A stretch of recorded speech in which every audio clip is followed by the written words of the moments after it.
네, 이번 시간 또 계속해서 한번 확인해 보실게요.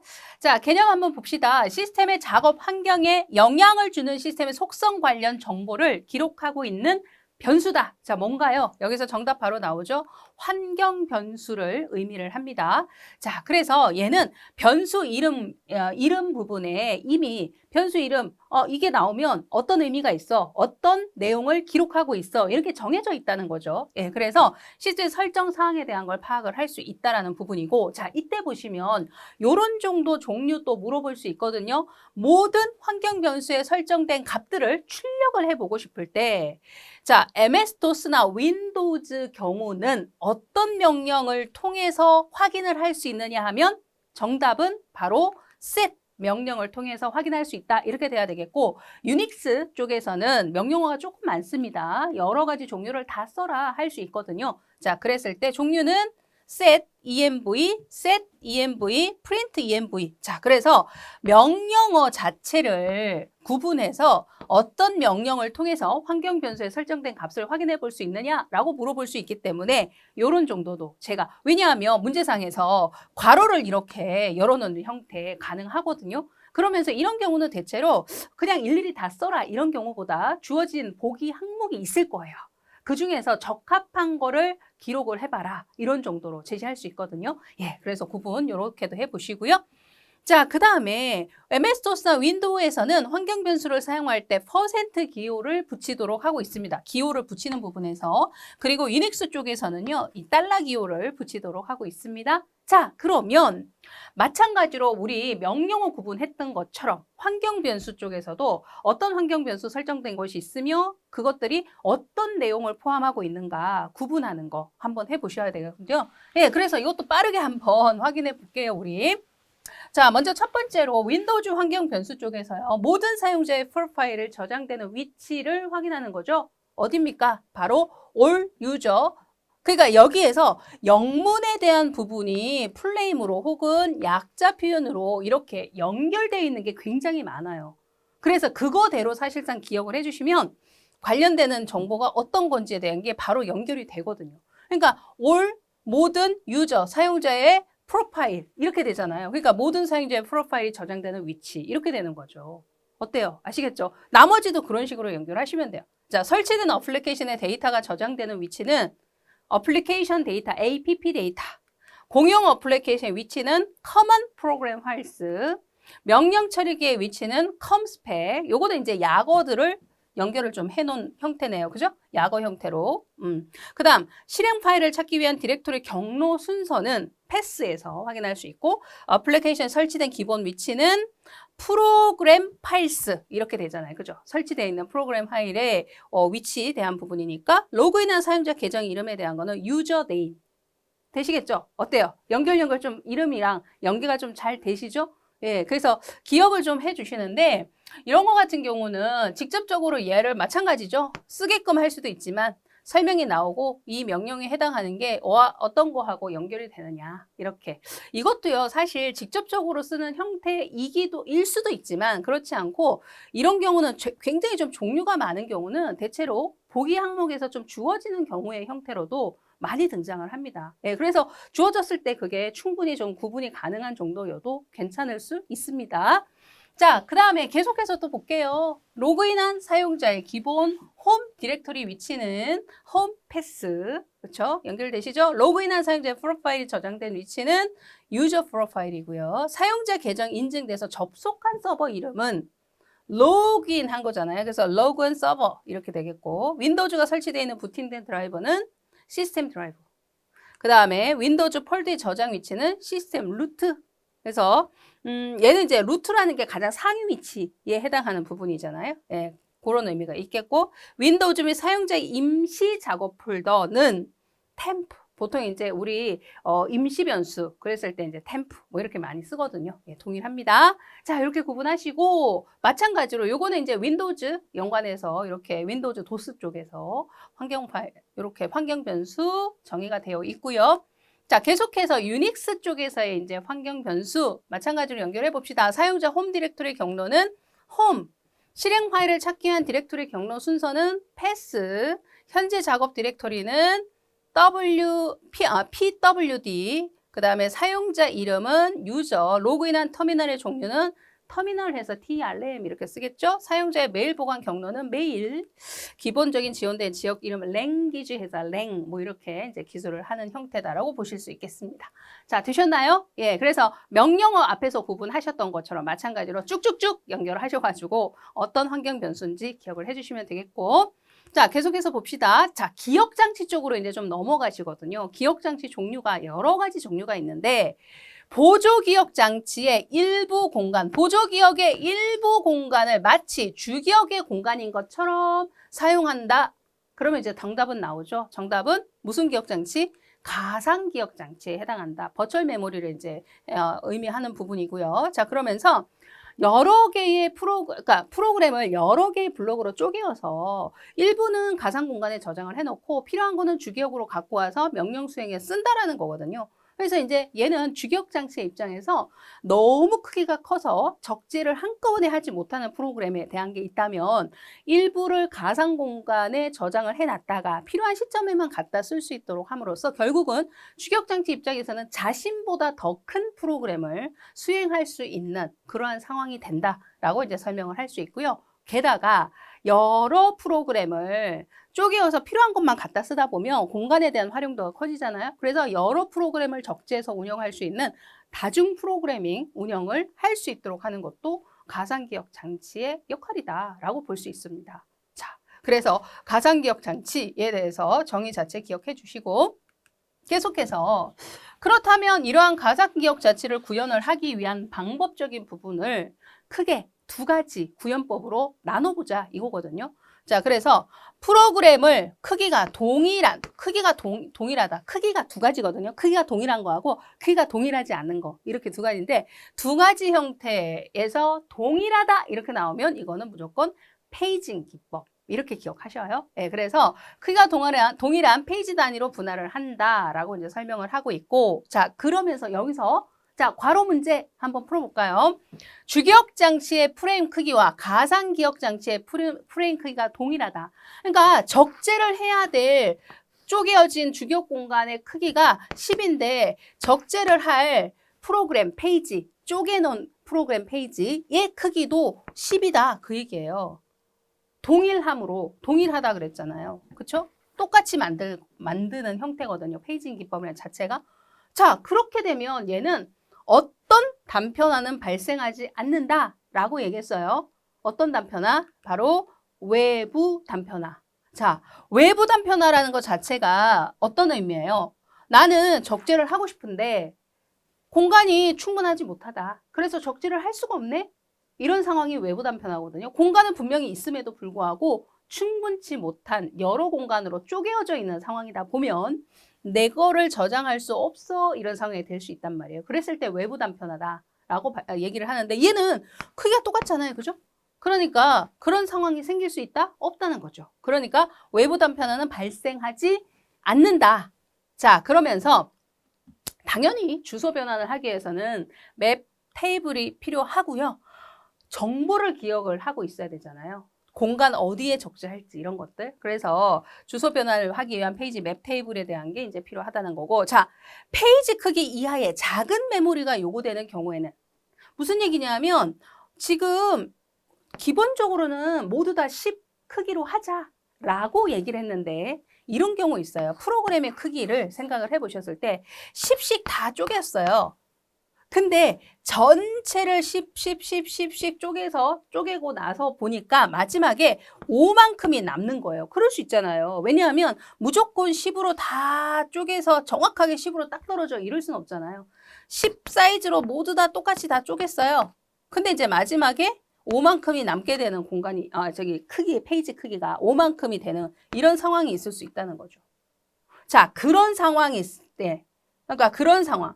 결국은 페이지 크기 이하의 작은 메모리가 요구되죠. 실제로는 10만큼 크기로 우리 다 나누기로 했단 말이에요. 그래서 10만큼 쪼갰고 10만큼 배당했단 말이에요. 근데 이제 마지막은 5밖에 없으니 당연히 뭐 나는 5만 있으면 돼. 이런 상황인 거거든요. 그러면 얘는 이렇게 적재를 하고 나면 실제로 주어진 10 중에 5만 쓰는 거예요. 그 다음에 나머지는 5만큼이 결국은 남는 거죠. 실제로 쓰는 공간이 아닌 거죠. 바로 이 상황을 얘기하는 거예요. 예, 그래서 적재를 한다라는 부분에서 작은 메모리가 요구돼서 적재가 됐고 적재가 되고 난 다음에 공간이 남았어 라는 부분이거든요. 그러면 그걸 무슨 단편화? 바로 내부 단편화다라고 얘기를 하는 거죠. 이 경우. 그래서 크기 이하의 메모리가 요구되는 대부분은 이제 마지막 페이지에 대한 부분이 그러한 상황이 있을 수 있습니다. 네. 그래서 이제 그럴 때는 적재를 하고 난 다음에 남게 되는 공간이 있을 수 있다. 근데 그 부분을 내부 단편화라고 하고 그래서 얘는 전체적으로 다시 이제 생각을 해보면 외부 단편화는 발생될 일이 없다. 그러나 이런 상황이 있을 수 있기 때문에 내부 단편화는 발생될 수 있다. 이렇게 되는 거죠. 그러면 괄호를 비워놓은 상태에서 얘가 1번, 여기가 2번이면 1번과 2번 부분에 적합한 것. 그러면 1번은 외부, 2번은 내부 단편화라고 해야 되는 거죠. 거꾸로 쓰시면 안 되는 거죠. 그렇죠? 네, 뭐 이렇게도 충분히 문제가 나올 수 있습니다. 기억하시고 계속해서 한번 보시죠. 분할된 페이지의 크기와 관련해서요. 또 요거 한번 구분을 해 보실게요. 아까 제가 10 크기로 쪼갠다 이런 표현을 해드렸는데 그거를 반드시 항상 10으로 쪼개 아니거든요. 때때로는 뭐 20이 될 수도 있고 30이 될 수도 있어요. 그렇죠? 자, 그러면 전체 크기가 똑같은 상황에서 전체가 100 크기예요. 전체가. 10만큼씩 쪼개면 그러면 총 10개의 페이지가 만들어지는 거죠. 10씩 쪼갠다라고 했다면. 그렇죠? 근데 만약에 이것을 30씩 쪼개자. 그러면 30씩 쪼개면 개수적으로 따지면 몇 개가 나와요? 30, 30, 30 그리고 아까처럼 내부 단편화가 유발되는 이제 마지막에 이제 조금 남는 공간 이런 게 이제 있을 수 있어. 전체가 100이니까. 그죠? 항상 30으로 탁 떨어지지는 않을 거니까. 그러면 어쨌거나 페이지 개수적으로는 30씩 쪼개는 걸로 했다면 4개만큼이 페이지가 만들어진다. 이렇게 구분을 할 수 있잖아요. 이 상황에서 여러분이 이제 구분을 해보시면 되는 거예요. 네, 그래서 분할된 페이지 크기가 작은 경우입니다. 상대적으로 비교를 했을 때 10으로 쪼갠 게 30으로 쪼갠 것보다 작은 경우잖아요. 그죠? 그러면 이제 요 비교를 하면서 이제 생각을 해보시면 페이지 개수는 작을수록 페이지 크기가 작을수록 페이지 개수는 많아지죠. 예, 그래서 페이지 개수가 어떻게 된다? 그쵸. 증가한다, 많아진다 라고 이제 얘기를 해야 되는 거고 페이지의 정보를 기억하는 테이블의 크기, 페이지 정보를 기억한다는 거는 각각의 페이지들에 대해서 하나하나 페이지 정보를 테이블을 구성을 해가지고요. 이 정보와 관련되는 거 다 기록을 해놔요. 우리 이제 뭐 인명부 기록하듯이 그렇게 다 기록을 해놓습니다. 그러면 개수가 많아지면 테이블의 크기가 어떻게 될까요? 기록해야 되는 페이지마다의 각 정보가 많아지는 거죠. 개수가 많아지면.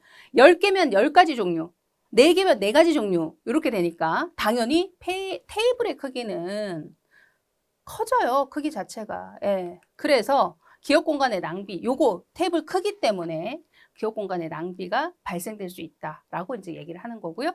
자, 그러면서 내부 단편화의 경우는 내부 단편화는 감소한다라고 얘기할 수 있죠. 왜냐하면 얘가 10 사이즈로 이제 쪼개는 상태면 프레임의 크기도 이거에 맞춰서 10으로 쪼개는 상황일 거고요. 혹여나 남는 부분이 있더라도 여기에서 어차피 작은 사이즈에서 일부 적재하고 일부 작게 남는 거잖아요.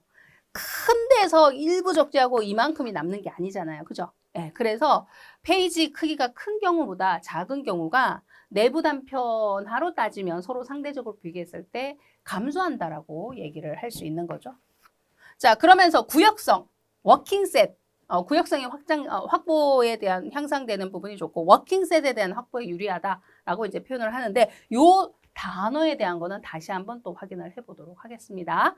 자, 그러면서 페이지 크기가 작은 경우가 이러하다면 큰 경우는 이제 거꾸로 가시면 되겠죠. 당연히 상대적으로 비교했을 때, 그죠? 자, 그러면 여기에서 요거 하나 또 체크해보고 갈게요.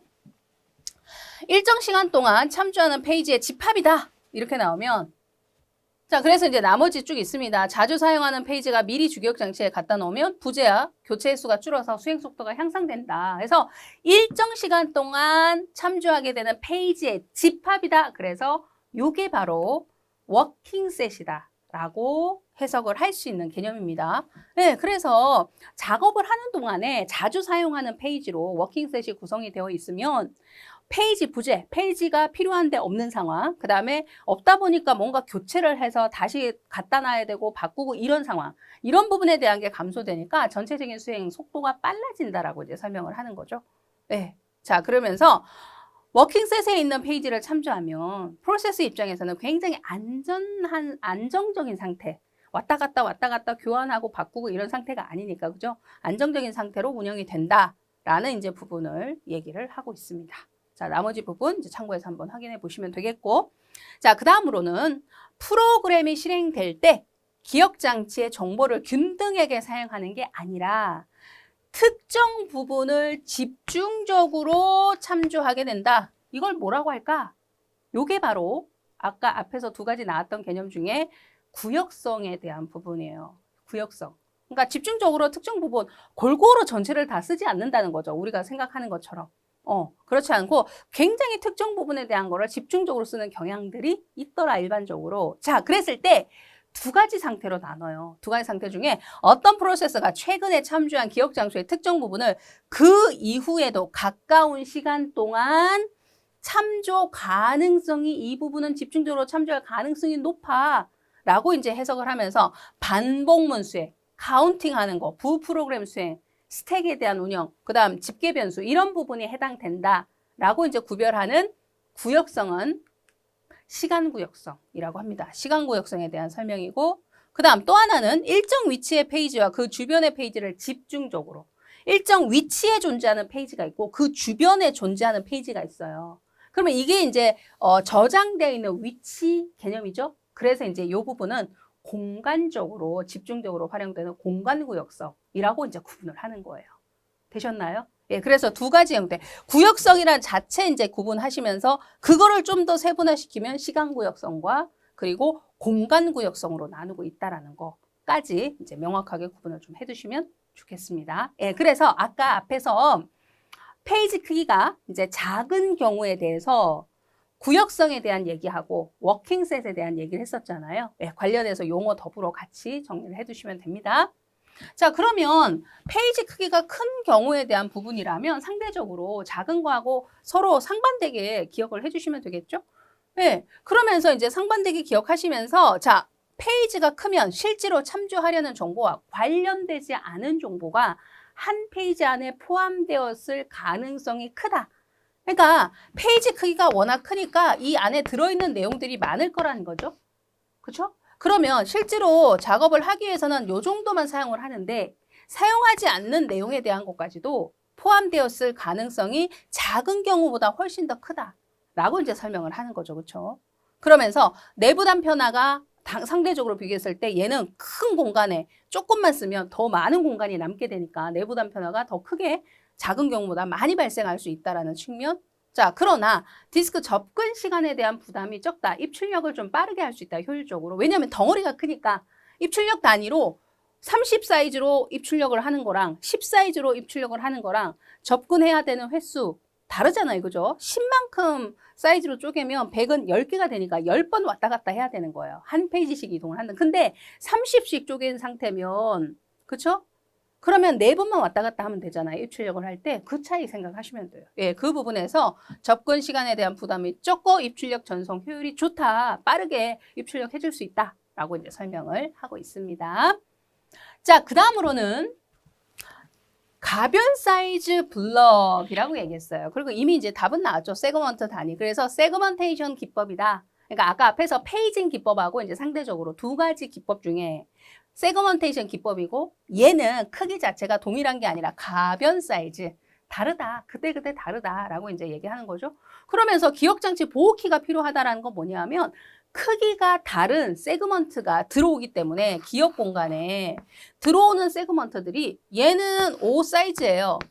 그러면은 5만큼의 크기까지 경계 라인이 있어야 돼요. 그 다음에 들어오는 거는 10 사이즈예요. 그러면 10만큼 크기를 확보하고 또 경계 라인이 있어야 되는 거죠. 왜냐하면 일정하게 주어진 크기라는 게 없기 때문에 어디까지 얘가 쓰여지는 이 세그먼트 단위들이 적재된 공간인지 구별할 수 있는 게 필요하다. 그게 바로 기억장치 보호키라는 게 그런 의미예요. 그러니까 여기 경계 라인이라고 생각하시면 돼요. 크기가 다 다르다 보니까. 자, 그러면서 각각의 세그먼트들의 고유 이름, 크기에 대한 부분이 있고요. 다 다르니까 그렇죠. 그러면서 역시 얘도 주소 변화를 하기 위해서는 맵 테이블 필요하다라는 거.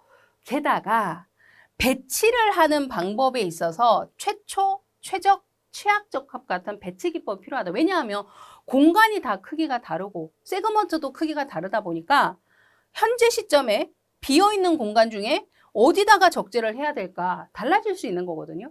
지금 이 상황에서 지금 공간을 할당해서 쓰고 다시 반납하면 얘네 자체를 결합을 하지 않는 이상은 그 크기만큼으로 크기가 이렇게 쪼개어져 있는 거예요. 쪼개어져 있는 상태에서 그 다음에 얘 반납을 하고 나면 이 공간을 또 쓸 수 있는 거거든요. 그러면 이와 같은 상황에서 얘는 사용 중이고 얘는 쓰고 반납했어요. 얘도 쓰고 반납했어요. 그러면 10 크기의 공간, 5 크기의 공간이 있는 거죠. 그러면 이제 다른 세그먼트가 들어와서 적재가 될 수 있는데 들어오는 세그먼트의 크기가 4다. 그러면 여기서 보실 때 10에도 수용이 되고 5에도 수용이 되잖아요. 그죠? 그러면 여기다 적재할까? 여기다 적재할까? 고민을 해야 된다는 거죠. 둘 다 수용이 되니까. 이럴 때 필요한 게 배치 전략이다라는 얘기예요. 예. 그래서 이제 세 가지 형태로 해가지고 최초, 최적, 최악 적합 중에 배치 전략을 선정을 해가지고 적재를 할 필요가 있다라고 이제 설명을 하고 있고 이 배치 기법에 대한 거는 이제 뒷부분에서 또 확인을 해볼 거고요. 자, 그러면서 단편화에 대한 부분에서 무슨 단편화는 발생하지 않고 반면에 무슨 단편화는 발생할 수 있다. 그러면 분명히 내부, 외부 뭐 이런 부분에 해당하는 건데 뭐가 발생하지 않을 거냐라고 했을 때 자, 뭐가 안 생기느냐? 기본적으로 내부 단편화는 발생하지 않아요. 왜냐하면 여기서 이런 거죠. 나는 만약에 이제 4라는 세그먼트 크기를 갖고 있는 건데 나는 여기다 적재를 할 건데 뭐 어쨌거나 배치 기법을 써가지고 나는 여기다가 이제 적재를 한다. 그러면은 보호키를 활용을 해서 나 여기까지 쓸 거거든 하고 내 공간만큼만 확보를 해버려요. 그러니까 그런 의미에서 얘기하는 거예요. 물론 요 자체를 놓고 1차적인 차원에서 그러니까 더 이상 운영이 안 되는 1차적인. 근데 사실은 그렇게 되지는 않거든요. 그럼 남게 되면 요걸 또 다른 애가 들어와서 쓰거든요. 예. 근데 이제 1차적인 차원에서 요 자체에서 그러면 10 중에 4만 적재가 됐잖아. 그러면 얼마가 남았니? 6이 남았어. 이런 의미로서의 내부 단편화가 6이 생겼어 라고 해석을 하는 부분은 있어요. 그러니까 1차적인 차원이에요. 근데 실질 운영에서는 남잖아요. 그러면 보호키로 다시 구분을 해버리고 남는 공간을 또 다른 게 들어와서 씁니다. 못 쓰는 게 아니에요. 왜? 가변 크기로 얼마든지 적재를 할 수 있기 때문에 그렇죠. 얘는. 자, 그러나 지금 이제 넓은 의미의 1차적인 부분에서는 내부 단편 생각할 수 있고 넓은 전체 의미에서는 내부 단편화 발생하지 않는다라고 이제 단적으로 이제 얘기를 하는 부분이고요. 자, 그러면 반면에 외부 단편화에 대한 부분이 생길 수 있다는 건 뭐예요? 이 외부 단편화는 나 적재하고 싶은데 나를 수용할 수 있는 공간들이 충분히 하나로 이렇게 조금 남는 공간이 연결된 공간이 없어. 그러니까 조각 나서 작은 공간은 많이 있지만 나를 충분히 수용할 수 있는 세그먼트 입장에서 넓은 공간이 없어. 그래서 나는 지금 적재를 못 하겠어. 이런 상황. 그 순간에 이제 그런 상황이 된다면 외부 단편화라고 할 수 있으니까 이런 외부 단편화는 얼마든지 발생할 수 있다라고 이제 설명을 하는 거죠. 자, 그 다음에 논리조소를 계산을 하는 측면에서는 세그먼트 번호와 변이에 대한 것으로 표현되어 있을 때 테이블상에서 세그먼트 번호를 찾아요. 그러면 이제 거기에 기준 번지라고 해가지고 기본 주소가 있거든요. 기록이 돼 있어요. 그러면 여기에 그 기본 주소에다가 여기 변이로 기록되어 있는 값, 요 부분을 더하기를 해줍니다. 그러면 실질적인 메모리의 주소가 계산이 된다. 이렇게 이제 구분을 합니다. 그래서 이제 주소 계산법까지 요거는 이제 우리 필기 문제 때 주소를 계산하는 문제 형태로 이제 등장을 했었었고 실기 형태에서도 뭐 사실 얼마든지 그러면 이거 논리주소긴 주소가 이건데 물리주소가 얼마니? 이렇게 이제 또 단답형으로 물어볼 수 있거든요. 네, 그래서 요 주소 계산법 기억을 해 주시자는 거고요. 자, 그러면서 우리 지금 앞에서 단편화라는 부분에 대해서 계속적으로 좀 확인을 쭉 해주셨잖아요. 그래서 작은 단위로 큰 덩어리 프로그램을 쪼개는 부분에 대한 거고 그러면서 쪼개어서 적재를 하다 보면 프레임상에 적재됐을 때 공간이 남거나 혹은 적재가 되지 못하고 공간이 남거나 뭐 이런 현상들이 생길 수 있다는 거였잖아요. 자, 그랬을 때, 자, 단편화를 우리 두 가지 형태로 나눴었잖아요. 구분 한번 해보실까요? 텍스트로. 분할된 하나의 기억 공간에 프로그램을 적재한 뒤 남게 되는 공간. 적재를 일단 했고 남게 되는 공간. 그러면 요거는 그렇죠. 내부 단편화를 얘기하는 거고, 비어있는 기억 공간의 전체 용량은 적재하고자 하는 프로그램을 충분히 수용할 수 있는데 공간이 드문드문 여기저기에 흩어져 있어요. 그래서 전체 공간을 봤을 때는 프로그램을 충분히 수용할 수 있을 정도의 남는 공간들이 있지만 얘가 연속적으로 이렇게 되어 있지 못하니까 결국은 프로그램을 적재하지 못하고 그냥 그대로 적재 자체도 못하고 그대로 남게 되는 공간이 발생할 수 있다. 이거는 외부 단편화에 대한 설명이다 라고 이제 구분을 해볼 수 있겠습니다. 되셨죠? 네, 그래서 가상기억장치와 관련해서 운영하는 방법, 구현하는 기법에 대해서 연관해서 쭉 확인을 해 보신 거예요. 자, 그 다음으로는 기억장치 이제 관리를 하기 위한 전략에서 프로그램이나 데이터를 어느 시점에 주기억장치로 갖고 올 거냐. 자, 그거를 결정하는 전략을 반입 전략, 언제 가지고 올 거냐. 그 얘기거든요. 자, 그러면서 특정 데이터나 프로그램의 요구가 있을 때 주기억 장치로 갖고 오겠다. 요구가 있을 때 갖고 올 거야. 요구 반입이라고 얘기해요. 말 그대로. 그 다음 요구 가능성이 크다고 예상되는 특정 데이터나 프로그램을 미리 주기억 공간에 갖다 놓는 거예요. 얘는 예상 반입. 어렵지 않죠? 그죠? 그대로 연결이 좀 되시잖아요. 자, 요렇게 구분을 합니다. 언제 가지고 올 거냐에 대한 부분이고요.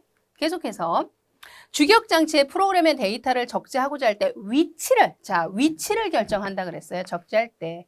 자, 위치를 결정하는 전략은 배치, 어디다가 배치할 거냐. 적재하는 거 관련되잖아요. 그죠? 배치, 위치를 결정한다. 배치 전략이라고 얘기하고.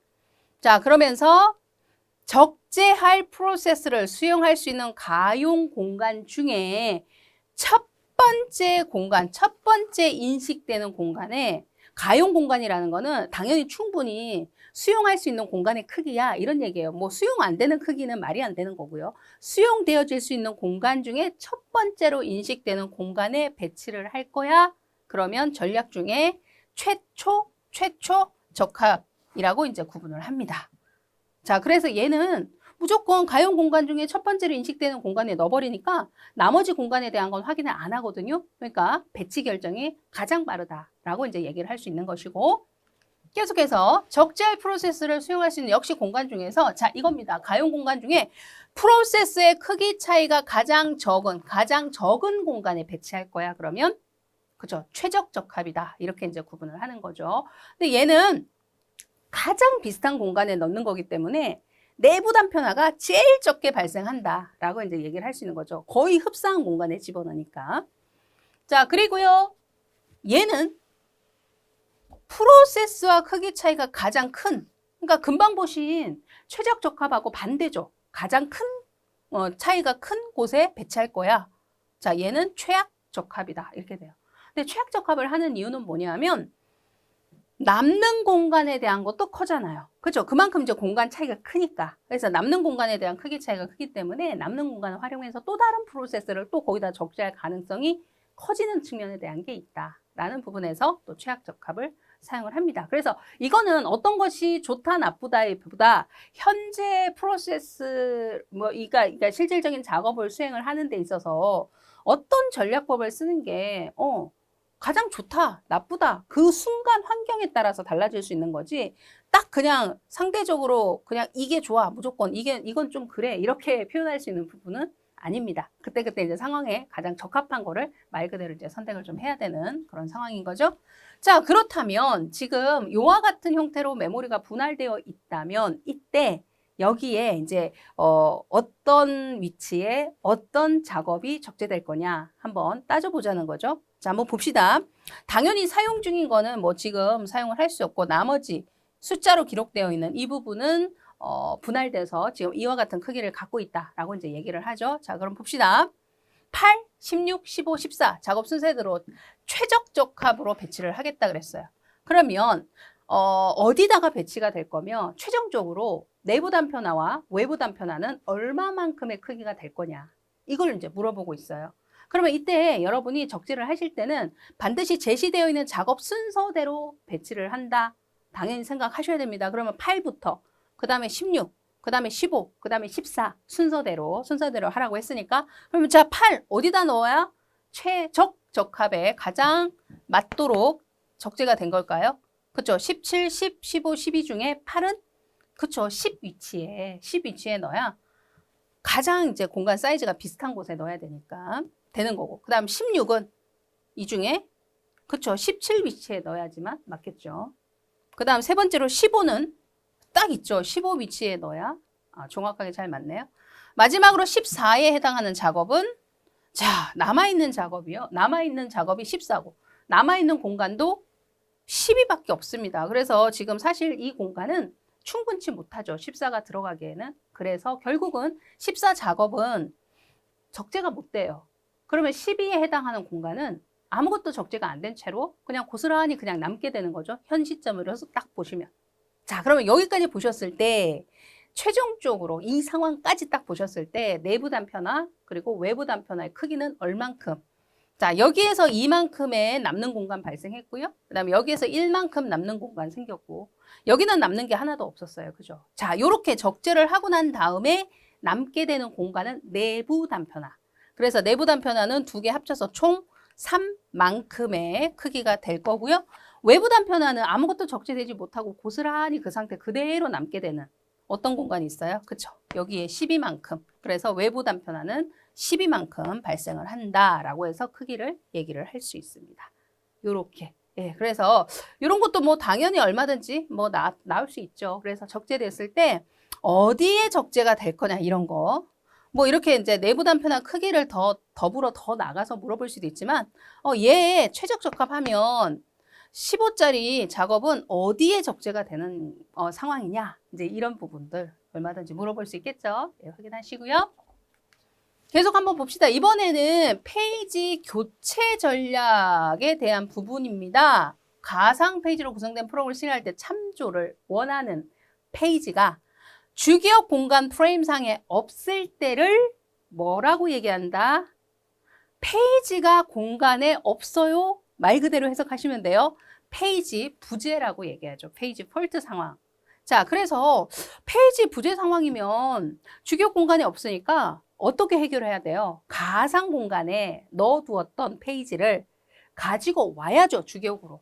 그렇죠?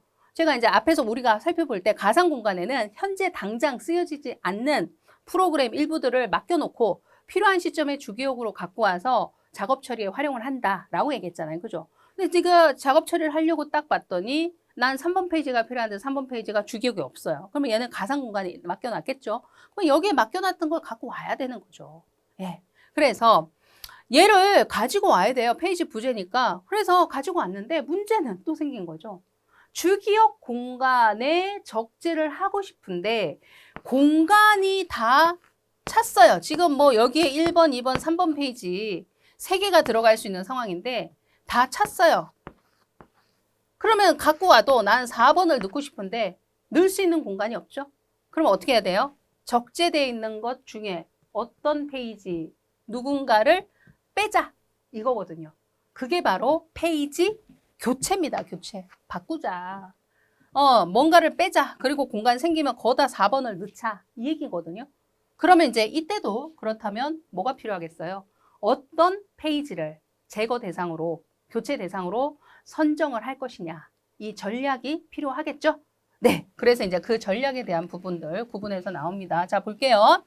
주기억 공간에 제일 먼저 들어온 페이지를 교체 대상으로 선정하자. 제일 먼저 들어온 거를 교체 대상으로 딱 선정할 거야. 자, first in, first out입니다. FIFO 기법 이렇게 되는 거죠. 자, 그럼 한번 확인해 볼게요.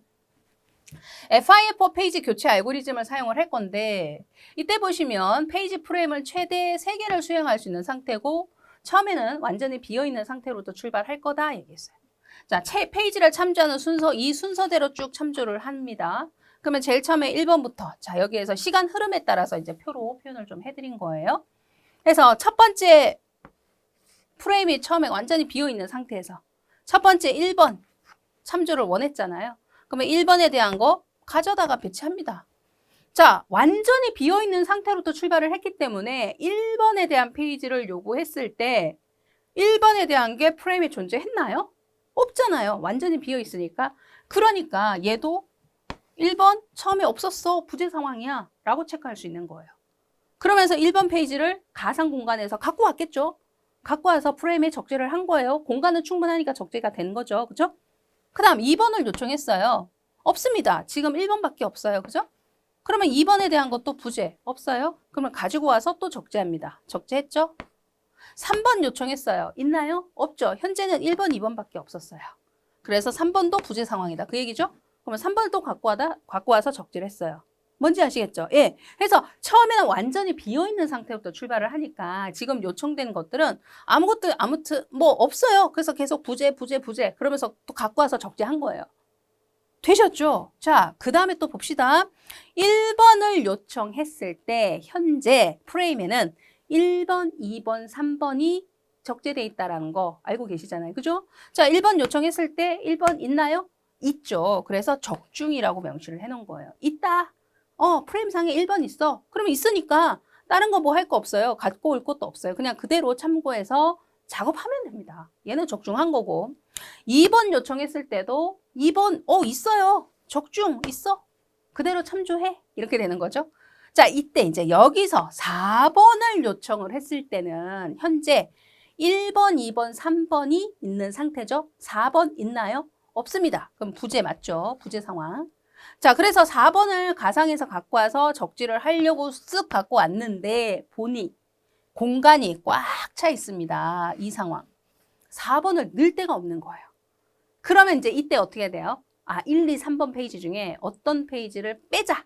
이렇게 되는 거죠. 자, 이때 FIFO 교체 알고리즘을 쓰는 상황이기 때문에 1, 2, 3번 중에 가장 먼저 들어온 프레임에 가장 오랫동안 머물러 있었던 가장 먼저 들어온 페이지를 교체 대상으로 선정, 걔를 뺀다는 거죠. 자, 그러면 1, 2, 3 중에 누가 제일 먼저 들어왔나요? 현재 시점 기준으로 앞쪽을 쭉 살펴보세요. 쭉 보셨을 때 1, 2, 3 중에 누가 제일 먼저? 그렇죠. 쭉 보시면 1번이 제일 먼저 들어왔다는 게 보이시죠? 1번 들어왔고 그 다음에 2번 들어왔고 그 다음에 3번이 들어왔네요. 지금 상황 자체가. 그렇죠. 그래서 1번 네가 나가야겠어. 이렇게 되는 거죠. 네, 그래서 이 1번을 빼내고 그 자리에 4번이 들어간다는 얘기죠. 되셨나요? 네, 이렇게 갑니다.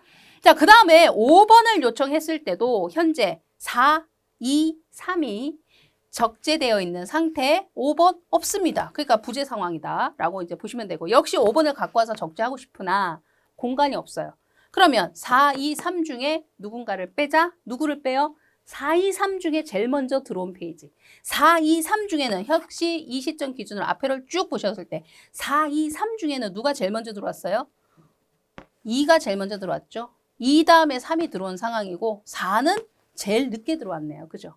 그래서 2번 빼내자 이렇게 되는 거죠. 그리고 그 자리에 5번이 들어가도록 하는 거예요. 되셨죠? 그래서 이와 같은 형태 4, 5, 3의 형태로 이제 적재가 되죠. 자, 그 다음 3번 요청했을 때는 3번 있어요. 그래서 적중 그대로 활용을 하시면 되고 자, 2번 요청합니다. 없어요. 현재 4, 5, 3밖에 없어요. 그래서 부재 상황이죠. 자, 갖고 와서 적재하고 싶으나 공간이 없습니다. 4, 5, 3 중에 누가 제일 먼저 들어왔지? 확인해 봅시다. 4, 5, 3 중에는 4가 여기, 그 다음에 5가 들어온 시점은 여기고 3이 들어온 시점이 그들보다 4번, 5번보다 제일 먼저 들어왔음을 확인할 수 있어요. 그래서 3번이 나가게 되는 거고 그 자리에 2번이 들어오게 되는 거죠. 자, 마지막으로 1번 요청했습니다. 없어요. 부재 상황. 자, 1번 갖고 와서 적재하고 싶으나 공간 없습니다. 누굴 빼낼까요? 4, 5, 2 중에 그들 중에 누가 제일 먼저 들어왔나요? 이 중에서는 4번. 요 시점부터 쭉 봤을 때 4, 5, 2 중에 보셔야 돼요. 2가 직전에 들어왔네요. 그죠? 그 다음에 5가 그 전에, 4가 그들 중에는 제일 먼저 들어왔네요. 그래서 4번 나가고 그 자리에 1번이 들어온다. 이렇게 되는 거죠. 네, 그래서 이와 같은 형태로 적재가 되면서 참조가 되는 상황이다 라고 해석할 수 있습니다. 네, 이렇게 이제 운영을 하고 나면 여기에서 이제 몇 번의 부재가 발생했는지 적중이 몇 번 발생했는지 충분히 이제 계산되시죠? 그러니까 여러분이 운영을 이와 같은 형태 그대로 하시면서 부재다, 적중이다를 쭉쭉쭉 이렇게 아래쪽에 제가 표시를 해놓은 것처럼 여러분도 이제 체크를 하시면서 운행을 쭉 해보시고 마지막으로 부재 횟수를 묻거나 혹은 적중 횟수를 물으면 개수를 세서 횟수가 몇 번이다. 이렇게 이제 답변을 할 수 있으면 되겠습니다. 그러니까 이제 이런 것들도 사실 뭐 필기 문제에서는 당연히 이렇게 이미 이제 등장을 했고요. 실기에서는 아직까지 이 정도까지는 아니지만 충분히 이렇게 나오고요. 그냥 단답형으로 계산해봐. 그래서 부재 횟수 몇 번 나오니? 정답 7, 뭐 이렇게 하는 거 얼마든지 나올 수 있겠죠. 운영 가능하셔야 됩니다. 계속해서 이제 그 다음에 또 볼게요. 이번에는 역시 교체 알고리즘과 관련해서요. 참조된 지, 현 시점에서 봤을 때 참조된 지 가장 오래된 페이지를 교체 대상으로 선정할 거야. 이거는 방법 중에 LRU 기법이다 라고 얘기하는 거죠. 그러니까 현재 시점 기준으로 참조된 지, 그러니까 들어온 거 말고 언제 얘를 참조해서 썼느냐 작업에. 근데 그게 너무 오래됐어. 제일 오래됐어. 너를 빼낼 거야. 이제 이런 얘기가 되는 거죠. LRU 기법이다. 이렇게 이제 구분을 하는 거고. 역시 요거에 대해서도 LRU 페이지 교체 알고리즘 적용해서 지금 아까처럼 이제 뭐 요청되는 이런 상황이죠. 3개의 페이지 프레임이 있는 상황이죠. 자, 그랬을 때 운영 한번 해보자 라는 거거든요. 처음에 출발은 사실 똑같습니다. 비어있는 상태로부터 이제 출발을 하고요. 그 다음에 1번부터 2번, 3번 요청할 때까지 뭐 없는 상태니까 계속 부재 상황이고 가상기억 공간에서 갖고 와서 적재를 했겠죠. 그쵸? 자, 그 다음 계속 이어서 1번 요청했을 때 있어요. 적중했고요. 2번 요청했을 때 있습니다. 역시 적중했어요. 자, 여기까지 큰 뭐 특별한 사항 없이 앞부분 운영이랑 똑같이 가고 있죠. 교체를 해야 되는 상황이 왔을 때가 이제 그때부터 좀 달라지는 거예요. 왜냐하면 대상 선정이 달라지니까. 자, 4번을 요청하는 상황이 되었을 때 없습니다. 부재 상황이고요. 4번 없으니까 얘를 가져다가 적재하고 싶은데 공간이 없어요. 그러면 누굴 빼낼까? 이제 고민을 해야 되죠. 그러면 이 시점 기준으로 보셨을 때 현재 1, 2, 3번 페이지가 놓여 있는데 그들 중에 최근에 참조한 기준으로 최근에 참조하지 않고 제일 그들 중에 오래전에 참조했다. 그게 교체 대상이 되는 거예요. 봅시다. 그러면 이 시점 기준으로 2번 직전에 참조했네요. 그죠? 1번 그거보다 또 하나 더 직전에 참조했어요. 3번의 경우가 이들보다는 가장 오래전에 이 시점 기준으로 역으로 거슬러 올라가면서 보셔야 되니까. 그죠? 그래서 앞에 있을수록 오래전에 참조한 거예요. 그래서 3번 너가 교체 대상이 되는 거야 하고 얘를 내보내야 돼요. 그리고 그 자리에 4번이 들어오는 상황이 되는 거죠. 자, 이렇게 가시면 돼요. 자, 5번 요청합니다. 없어요. 부재 상황. 공간도 없어요. 자, 누굴 빼낼까? 1, 2, 4 중에. 1, 2, 4 중에 누굴 빼낼까? 마찬가지. 이 시점으로부터 거슬러서 보셔야 돼요. 4번 직전에 참조했네요. 2번 그거보다 하나 직전. 그 다음에 1번이 이들보다는 예전에 참조를 했다. 2, 4번보다는. 이렇게 되니까 1번이 교체 대상이다. 그래서 그 자리에 5번이 들어갑니다. 1번이 나가고 됐죠? 이렇게 가시면 돼요. 자, 3번 요청했어요. 현재 5, 2, 4 있어요. 3번 없습니다. 부재 상황. 3번 갖고 와야 되고요. 자, 공간 없어요. 어디다 넣을까요? 5, 2, 4 중에 현 시점 기준으로 보셨을 때 자, 거꾸로 봅시다. 5 직전에 참조했어요. 그죠? 그 다음에 4 그거보다 하나 앞에 참조를 했어요. 2 이들보다 서로 비교했을 때 4, 5보다는 가장 오래전에 요때 참조를 했네요. 그래서 2번이 교체 대상이다. 그 자리에 3번이 들어갑니다. 자, 그 다음 계속 갑시다. 2번 요청했어요. 없죠? 부재 상황. 그 다음 그러면 이 상황에서 2번 어디다 넣을까? 5, 3, 4 중에 자, 3번은 바로 직전에 참조했어요. 5번 고 직전. 4번이 그거보다 가장 오래전에 참조했네요. 그래서 4번이 교체 대상. 2번이 그 자리에 들어옵니다. 자, 마지막으로 1번 요청했어요. 없습니다. 부재. 그 다음에 공간도 없으니까 이 시점 기준으로 5, 3, 2 중에 누굴 뺄까요? 봅시다. 2 바로 직전에 참조했어요. 3 그거보다 바로 앞. 그 다음에 5가 그들 중에서는 가장 오래전에 참조를 한 페이지. 그래서 5번이 나가고 그 자리에 1번이 들어오더라. 이렇게 됐죠. 최종 운영 됐습니다. 네. 자, 그렇게 해서 여기도 부재 횟수, 그 다음에 적중 횟수 다 구분을 이런 식으로 또 하실 수 있겠네요. 되셨고요. 그래서 여러분이 이런 것들은 스스로 아시죠? 여러분이 화면만 보고 계시면 안 되고 수업이 끝난 다음에, 강의가 끝난 다음에 여러분이 스스로 그쵸? 연습장에다가 운행이 가능하셔야 돼요. 그래서 운행해보고 저랑 같이 비교를 해봤을 때 동일하게 잘 나오면 잘 해결을 하신 겁니다. 자, 계속해서 교체 알고리즘에서 참조 횟수가 가장 적은 페이지를 참조, 횟수에 대한 부분에서 가장 적은 페이지를 교체 대상으로 선정하는 방법은 LF 기법, 횟수적인 측면에서 이제 따지는 거예요. 자, 그래서 여기에서도 이 방법 그대로 적용을 해서 마찬가지로 운행을 한번 해보자는 거죠. 처음 출발 사실 똑같죠? 1을 요청했을 때, 2 요청할 때, 3 요청할 때 똑같고요. 그 다음에 있는 거 요청했을 때, 있는 거 요청했을 때까지는 사실 동일합니다. 별반 차이 날 게 아무것도 없어요. 자, 4를 요청한 시점에서는 없어요. 부재 상황이고요. 공간조차도 없으니까 어떤 페이지를 빼야 될지 고민을 해야 되는데 이때 여기서는 뭐를 활용을 하느냐 하면 지금까지 거슬러서 다 봤을 때 지금까지 해당 페이지를 몇 번 참조해서 썼느냐 횟수를 체크한다는 거죠. 예, 횟수를 체크하는 카운터기가 다 붙어 있는 거예요. 예, 그래서 그 정보를 확인을 하는 건데 봅시다. 우리 세어봅시다. 1번 페이지는 한 번, 두 번 썼네요. 그죠? 2번 페이지도 한 번, 두 번 썼어요. 근데 3번 페이지는 한 번 참조를 했어요. 그러면 그 중에 3번 페이지가 가장 적게 참조를 했죠? 그래서 제일 적게 참조한 3번 너가 나가야겠어 이거예요. 그래서 그 자리에 4번이 들어옵니다. 이거예요. 그래서 횟수를 세워보는 거예요. 봅시다. 또 5번 없어요. 부재. 공간 없어요. 그러면 1, 2, 4 중에 누구를 빼낼까 고민해야죠. 자, 1번 이 시점 기준으로 쭉 개수 세봅시다. 2번 참조했죠? 2번 2번 참조했죠? 4번 한 번 참조했죠? 4번이 영락없이 대상이 돼요. 그럼 5번 이 자리에 들어옵니다. 자, 또 3번 들어와야 돼요.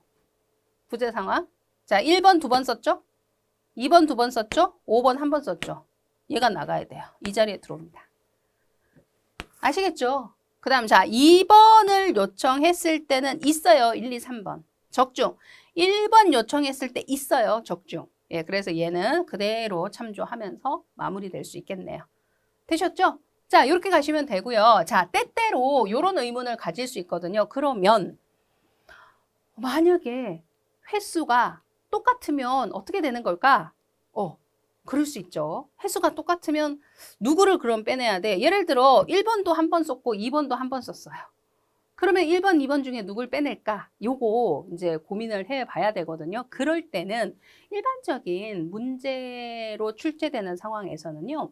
사실 이걸 내부적으로 알고리즘 여러 가지 형태를 쓸 수 있지만 얘를 그 중에서 여러 가지 중에서 또 일반적으로 많이 쓰는 형태가 있긴 하지만 일단은 여러 가지를 쓸 수 있다는 부분이 있기 때문에 시험 문제로 나왔을 때는 명확성을 위해서 사실 그거를 제시를 해주는 게 맞습니다. 무슨 얘기냐면 단 뭐 이렇게 이제 들어가줘야 된다는 거죠. 근데 얘처럼 뭐 그런 경우가 없으면 상관이 없고요. 근데 단 동일한 횟수라면 동일하다라는 부분이 이제 제시가 돼요. 그러면 어떤 기법을 써 라고 제안을 해준다는 거죠. 그러니까 걱정을 안 하셔도 돼요. 만약에 동일하면 LRU 써 이렇게 얘기했단 말이에요. 그러면은 예를 들어 1번하고 2번하고 사용된 횟수가 한 번씩 똑같아요. 그러면은 LRU를 동일할 때 써야 되는 상황이면 LRU니까 최근에 1번, 2번 중에 최근에 참조되지 않은 거 있죠? 그러니까 오래전에 참조됐던 거 1, 2번 중에 그거를 대상으로 선정한다는 거죠. 이해가시죠? 그 얘기입니다. 2차적으로는. 근데 이제 뭐 그런 상황이 동일한 경우가 없다면 뭐 그대로 지금과 같이 이제 운영을 하시면 되는 거고요. 아시겠죠? 자, 그 다음으로 페이지마다 참조 비트와 변형 비트를 구성해서 교체 대상을 선정한다. 지금처럼 이제 이렇게 참조 비트, 변형 비트에 대한 거를 페이지마다 다 비트 값을 가지는 부분에 대해서 만들어 놓고 이 값이 무엇인지에 따라서 교체 대상을 선정한다는 거예요. 그러면서 여기 보면 1순위가 뭐냐? 교체 대상 1순위. 참조 비트, 변형 비트가 다 0일 때 얘는 뭐 최근에 수정한 것도 없고 참조한 적도 없고 뭐 이렇게 되니까 너는 나가야겠어. 이렇게 되는 거죠. 그런 식으로 해서 참조 비트, 변형 비트의 값에 따라서 순위가 결정되니까 결국은 4순위에 해당하는 게 둘 다 일일일 때. 그러니까 거의 이제 4순위가 된다는 거는 얘는 교체 대상으로 선정될 일이 사실 거의 없다. 얘는 계속 많이 쓰여지고 있는 애니까 얘는 그냥 남겨둬 라는 의미가 있는 거나 마찬가지예요. 4순위에 해당하는 거는. 그렇죠? 자, 이 방법을 뭐라고 한다? annual 방법이다 라고 얘기하는 거죠. 예. 그래서 이거를 그냥 단순 문장으로 표현하면 마치 LRU처럼 최근에 참조되지 않은 것을 대상으로 교체 대상으로 선정을 할 거야. 이렇게 얘기를 할 수 있지만 얘는 최근에 참조되지 않은 거에 대한 것을 구분할 때 참조 비트와 게다가 참조를 하면서 또 내용에 대한 변형이나 수정이 있었는지까지도 확인을 하는 거죠. 이 비트 값에 의해서 최근에 잘 사용이 되었던 건지 이런 부분을 확인하는 방법이 들어갔다는 게 LRU하고 다른 점입니다. 되시겠죠? 예, 그거는 이제 구분을 좀 해두시고 계속해서요. 앞으로 가장 오랫동안 사용되지 않을 이거는 예측을 해야 되는 거예요. 앞으로 오랫동안 얘는 안 쓸 것 같아. 그러니까 얘는 뺄 거야. 근데 이거는 가장 좋기는 한데 좀 예측이 충분히 다 가능해야 된다라는 그런 단점은 좀 있죠. 그래서 현실적으로 이게 구현하기는 조금 어려울 수도 있다라는 측면. 왜? 모든 게 다 예측이 돼야 되니까. 예, 가장 좋기는 하지만 그래서 방법적으로는 OPT 방법이라고 얘기하고요. 그 다음에 FIFO를 보완했다. 그래서 가장 오랫동안 주격장치에 있긴 했지만 얘는 자주 참조가 되는 거야. 그러니까 이걸 자꾸 빼지 말라는 거죠. 오래전에 들어오긴 했지만 참조를 계속해서 쓰고 있는 페이지예요. 그러니까 오래전에 들어왔던 이유만으로 자꾸 빼지 마라. 자꾸 쓰는 거니까 이거거든요. 자, 이 방법이 뭐냐? SCR이라고 해가지고 그러니까 두 번째 기회를 준다는 거죠. 오래전에 들어오긴 했으나 자주 참조되어지는 페이지이기 때문에 너는 교체되지 않게끔 할게 라는 거죠. 내부 기법적으로 뭐 자세한 부분에 대한 것까지는 아니더라도 기본적인 설명이 나오면 어떤 부분에 대한 거야 이렇게 이 부분에서는 좀 연계가 가능하시면 됩니다. 되셨죠? 예, 그래서 교체 기법 일단 첫 번째는 기본 설명이 나오면 어떤 기법에 대한 건지 그거 기억하는 거 가장 먼저고요. 그 다음 두 번째는 아까 앞에서 뭐 FIF라든지 LF라든지 실질적인 운영을 쭉 했잖아요. 그런 다음에 부재 횟수가 몇 번이야, 적중 횟수가 몇 번이야 이렇게 이제 물어볼 수도 있으니까 그것도 여러분이 실제로 운영하는 거 연습 좀 해보시고요. 자, 그 다음에 단어적인 부분에서 한번 봅시다. 프로그램을 수행하는 데 소요되는 시간보다 페이지 부재로 인해서 지금 이제 아까 페이지 부재 상황 그러면 가상 공간에 가서 얘를 가지고 오는 그러면서 다시 적재를 하고 만약에 또 공간이 없으면 얘를 또 교체 알고리즘을 이용해서 뭔가를 빼내고 다시 넣고 뭐 이런 과정이 필요하죠. 자, 이겁니다. 그래서 페이지 부재로 인해서 페이지 교체에 소비된 시간이 더 크다. 배보다 배꼽이 더 큰 거예요. 실제로 운행되는데 10만큼 소요가 됐는데 페이지 없어갖고 갖고 오고 빼내고 넣고 하는데 20만큼 시간 소비됐다. 뭐 이런 거잖아요. 그죠? 예, 바로 요 현상 자체를 스레싱이라고 얘기합니다. 스레싱. 그래서 단어 자체 기억을 이렇게 좀 해주십사 하는 부분입니다. 네. 자, 그래서 좀 많죠. 여기에서도 보면. 근데 이제 일단은 개념적인 용어에 대한 부분에서 구분하시는 거 우선으로 하시고 그 다음에 아까 실질적인 교체에 대한 부분 운행하시는 정도. 그 다음에 아까 적재, 최적, 그 다음에 처음에 최적, 최악 뭐 나왔던 그 적재와 관련되는 배치 기법 있었잖아요. 그죠? 예, 그거에 해당하는 부분 간단하잖아요. 어렵지 않잖아요. 그래서 그 운영 그런 정도까지 해서 해당 범위에서는 학습을 좀 해두시면 되겠습니다. 되셨죠?